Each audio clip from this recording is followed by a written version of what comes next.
Hadirin kiram al-muhtaram, para alim, para sepuh, para tokoh, terkhusus yang sangat kami muliakan orang tua kita, kita Bapak Haji Dr. Andes Siddiq, mudah-mudahan beliau diberikan sehat walafiat dan juga salam bergembira orang tua kita suku kita bisa hadir, yaitu Bapak Dr. Andes Siddiq.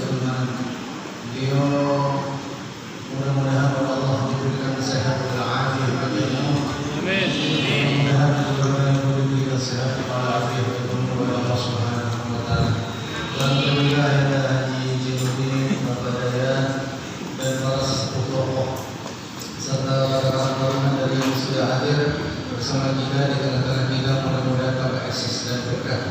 Dan juga yang saya hormati, saya muliakan Ustaz Mahmudin, Ustaz Iqbal Maulana dan guru kita Al-Habib Faisal bin Yunus bin Umar Jamal Lail yang telah memberikan tausiah, mudah-mudahan bermanfaat bagi kita semua.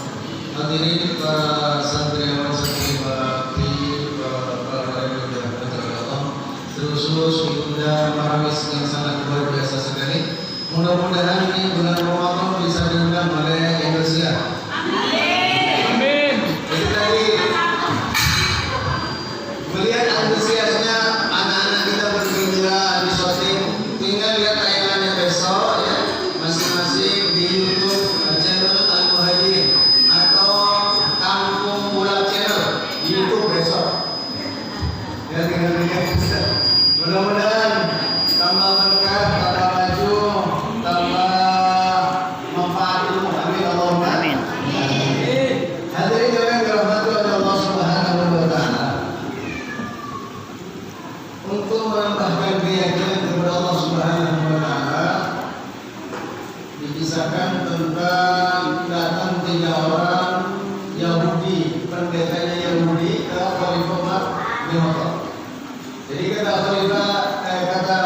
3 pendeta ini kepada Khalifah Umar bin Khattab, ya Khalifah Umar, kalau kau bisa menjawab daripada 4 pertanyaan itu, maka aku akan masuk Islam.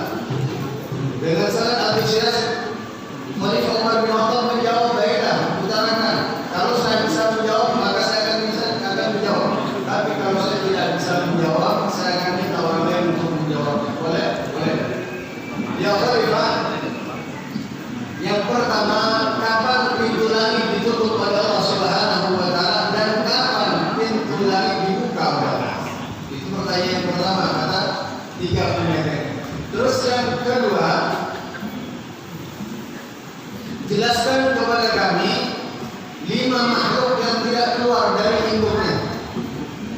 Yang ketiga, jelaskan kepada kami tentang sebuah kelompok makhluk yang menyeru kepada kaumnya, tapi bukan dari golongan jin dan manusia.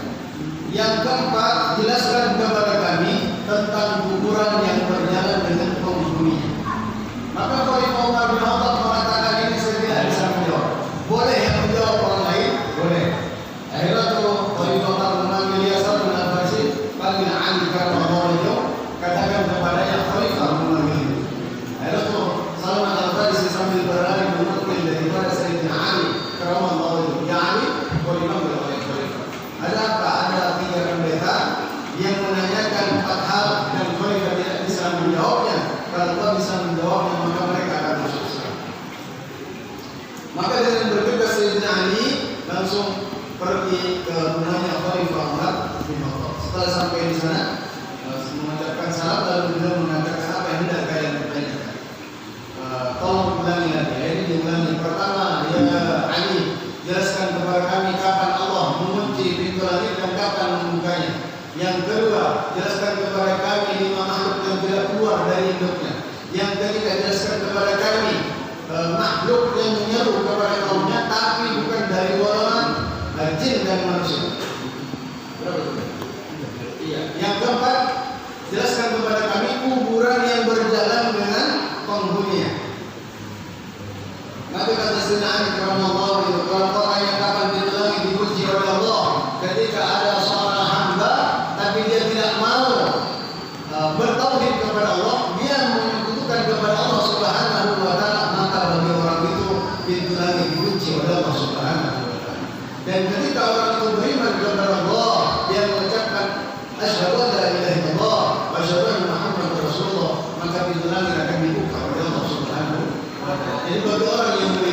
maka kapanpun pintu langit senantiasa dibuka oleh Allah Subhanahu wa Ta'ala. Maka kata si pendeta, saudara, benar nggak? Lalu jelaskan kepada kami tentang 5 makhluk yang tidak keluar dari bumi. Ada yang bisa jawab? Yang pertama, makhluk yang tidak dikeluarkan dari induknya adalah pertama Nabi Adam alaihi salatu wassalam. Yang kedua Siti Hawa. Yang ketiga ontanya Nabi Soleh yang dikeluarkan oleh Allah dari batu. Yang keempat adalah kambingnya Nabi Ismail yang diganti oleh Allah ketika penyembelihan daripada Nabi Ismail. Yang keempat ularnya Nabi Musa yang diurut dari tongkatnya yang berubah jadi ular. Itu 5 makhluk yang tidak keluar dari induknya. Pertama Nabi Adam, kedua Siti Hawa, ketiga ontanya Nabi Soleh, yang keempat kambingnya Nabi Ibrahim ketika penyembelihan Nabi Ismail, dan yang kelima ularnya Nabi Musa ketika ada kesaktian dengan para penyihirnya Raja Fir'aun.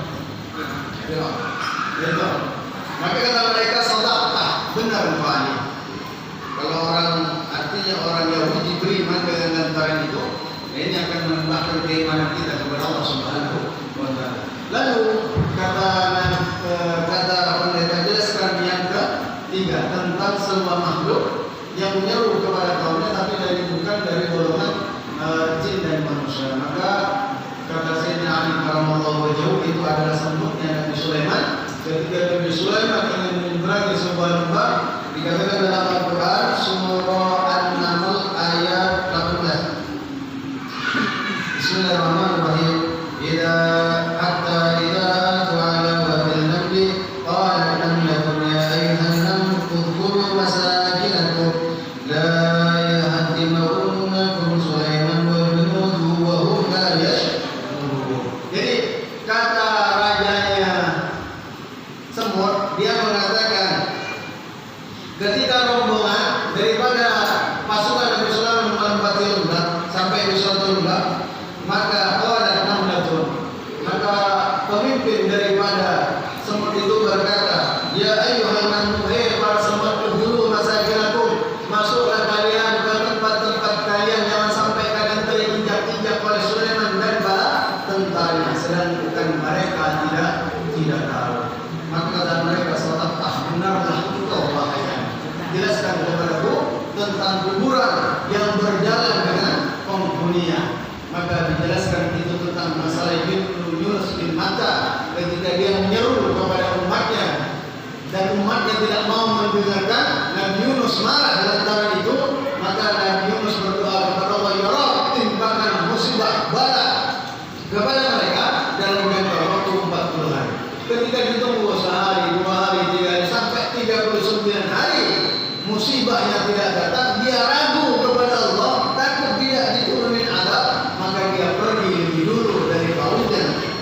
Ketika Nabi Yunus pergi pada hari ke-40, maka Allah mengirimkan mendung, mengirimkan halilintar, mengirimkan angin puting beliung.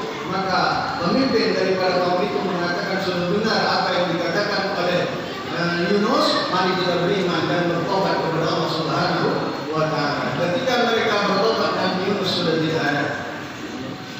Ketika Nabi Yunus sampai di dalam lautan, naik perahu pada saat itu, datanglah puting beliung itu. Ketika puting beliung kata nahkodanya, ini supaya tidak tenggelam, maka buanglah barang yang berat-berat, dibuang barang yang berat-berat, masih tetap terombang-ambing. Maka kata salah satu, ini masih berat, buang salah satu di antaranya. Akhirnya dibikinlah tulisan, dibikin kemudian ketika dikocok, yang keluar pertama kali Nabi Yunus, dikocok kedua Nabi Yunus lagi, dikocok ketiga Nabi Yunus lagi. Maka Nabi Yunus lah yang dibuang dilempar ke dalam lautan. Ketika sampai di lautan, maka dimakan oleh ikan paus. Di dalam ikan paus lamanya dia 40 hari 40 malam, dan dia dibawa ke 7 benua di atas muka bumi ini. Maka itulah kuburan yang berjalan dengan penghuninya. Bagaimana agar dia selamat daripada gelapnya malam gelapnya, lautan gelapnya, daripada sejak dimasukkan dimakan oleh ikan paus, dia bertobat kepada Allah Subhanahu wa taala dan membaca la ilaha illa anta subhanaka inni kuntu minadh dhalimin la ilaha illa. Terus menerus selama 40 hari sehingga Allah bikin muat dalam hujan itu sehingga dia terlepas daripada gelapnya malam, gelapnya lautan dan gelapnya ikan paus. Dikeluarkan oleh Allah Subhanahu wa taala, maka bertobatlah Nabi Musa pada saat itu. Ini 4 perkara yang menyebabkan 4 pendekar masuk Islam antaranya. Itu diantara kekuasaan Allah Subhanahu wa taala. Ada di dalam peristiwa 40 hari 40 malam tetap dihidupkan oleh Allah Subhanahu wa taala. Yang 2 langsung beriman dan yang 1 yang mengatakan temanku boleh beriman kepada engkau dan kepada nabimu Muhammad Rasulullah SAW. Tapi saya terduduk, saya minta satu pertanyaan lagi. Kalau kau bisa menjawab tentang 6 pemuda yang berlari dari kerajaan untuk menjaga tauhidnya, jelaskan negara yang di mana, tempatnya di mana, dan bagaimana kisahnya. Maka kata Sayyidina Ali radhiyallahu anhu, baik, akan saya jelaskan sebagaimana Al-Quran. Kalau sebagaimana Al-Quran saya sudah membacanya, saya ingin kau jelaskan kepada bagaimana menurut Nabi Muhammad SAW. Maka kata Sayyidina Ali, benarkan menurutmu, maka akan mengisahkan tentang masalah 6 pemuda berikut dengan negaranya. Dan mudah-mudahan ini akan dilanjutkan biasanya minggu yang akan datang. Jadi ada tulisan di sini bersambung minggu depan. Udah beda